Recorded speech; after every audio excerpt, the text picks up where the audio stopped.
And here we are in the forensic lab.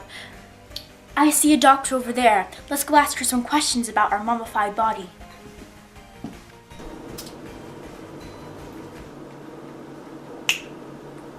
Hello there, doctor. I'm from Anthropology Files, the TV show. Would you mind giving us some insight on how your autopsy went with the mummified body? Okay, yeah, well, it was difficult because of the way the body was preserved, but what we had to do is we had to extend both arms, adduct them, and rotate them laterally just to get into a topical position. It took us almost 50 minutes because we didn't want to break any brittle tissue.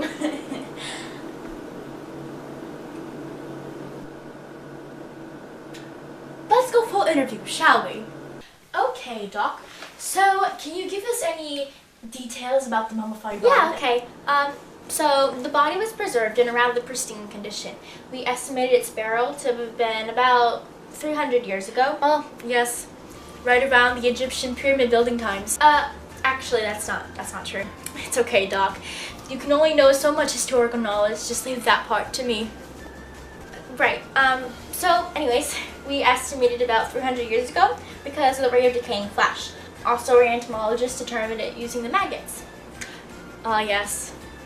Maggots. Yeah. So the body was found with its arms over its head and the shoulders elevated, which we believe was a poorly done attempt to mummify a body during the 1700s. Due to the high salt content, the body was preserved, but the tissues were shrunken and the joints retracted. Oh, just a theory here.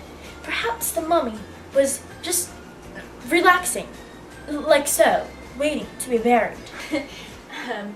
Possibly, but we believe it was the high salt levels and muscle contraction that makes more sense. Yes, but No.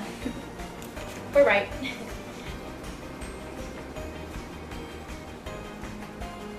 But what if... No. So what you're saying is that this body that was found is a real mummy? No, not a mummy. In fact, I'm saying the opposite. So it's not a mummy? Correct. So it is a mummy? Yes. No. It's not a mummy. You're giving me some mixed signals here, Doc. Not a mummy. Definitely not a mummy. But it is a mystery. Well, I suppose. I mean, it is peculiar.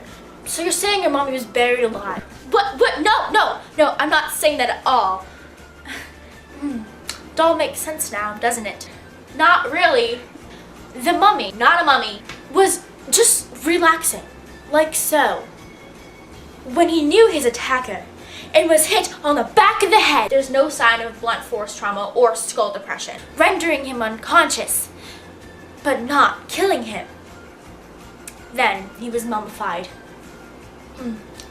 Very curious, isn't it? There's no scientific evidence to back up anything you're saying. But Doc, isn't there? Well, is there anything else interesting about our murdered mummy friend? Well, there was evidence of an ankle fracture. So what you're saying is if we find someone with the same ankle fracture, then they're the mummy killer? Sure, why not? Thanks for the help, Doc. Let's go find ourselves a mummy murderer. And now we're going to go on the search for the killer of a mummified body.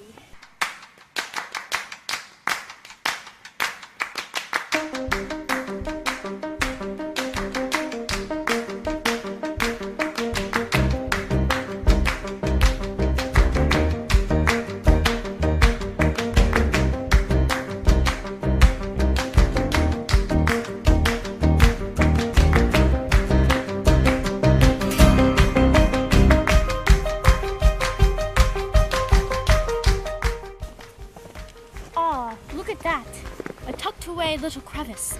I have a hunch that something will be in there.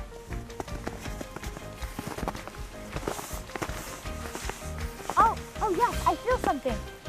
It must be a clue. I can't quite reach it. I don't... Just pronate your hand a little bit. Yeah. What? Just, pronate your hand.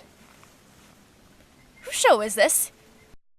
So, now I'm just gonna pronate my hand and hopefully I'll find the clue.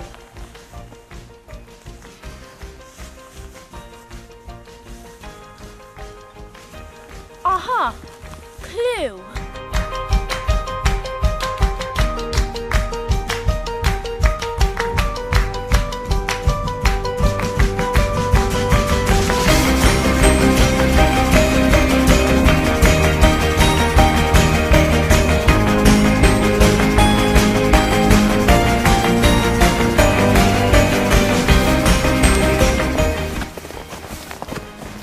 Oh, ouch!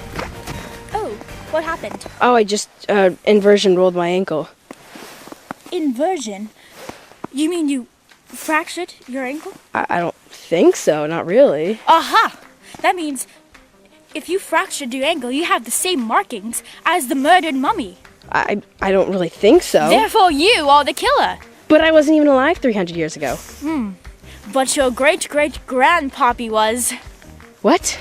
Yes, 300 years ago, your great-great-grandpappy was alive. Therefore, he is the mummy killer.